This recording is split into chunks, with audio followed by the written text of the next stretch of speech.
Hi, I'm David Zeiger, and I'm here with you in Trailers from Hell to talk a little about Tom DiCillo's best film yet, Delirious.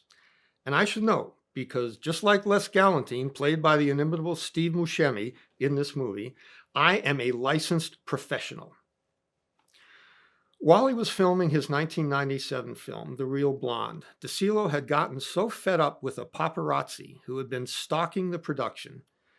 Actually, technically, one paparazzi is a paparazzo, but whatever. He ended up taking a swing at him and ran him off the set.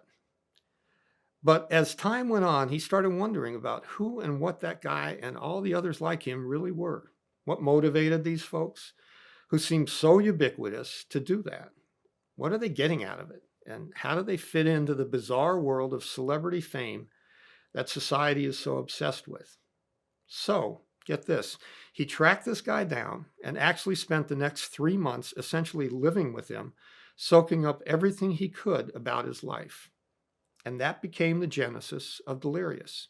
So, Delirious tells the story of the seemingly unlikely friendship between Les and Toby, a 20-something homeless kid played by Michael Pitt.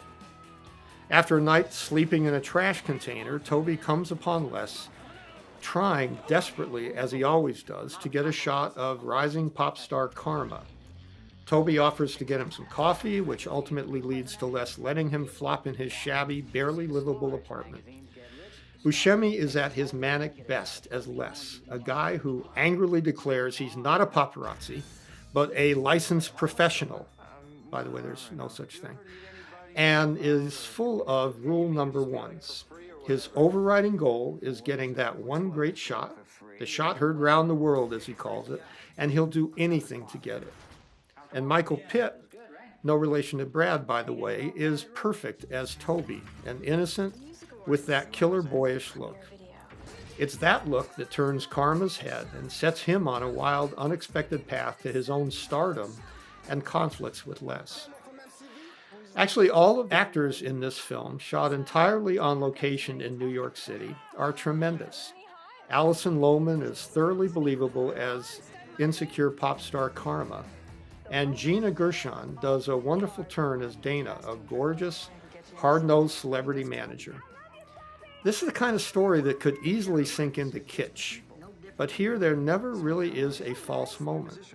DiCillo is very much an actor's director, looking for and encouraging everyone, from stars to bit players, to always bring something of themselves to the set.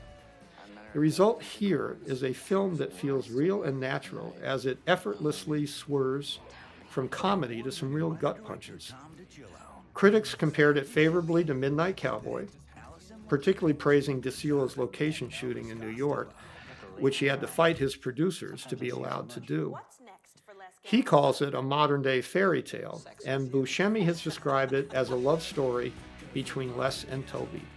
Both are, I think, very much on the mark.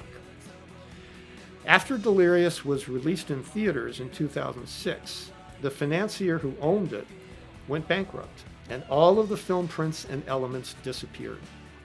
It took DiCillo years to track down and get the rights to one existing digital master, and in 2020, he re-released it for streaming and produced a Blu-ray version, which I highly recommend buying. Lots of great extras, and his revealing and entertaining commentary alone is worth the price of admission. Bet you didn't know there was such a profession in the film world as a fly wrangler.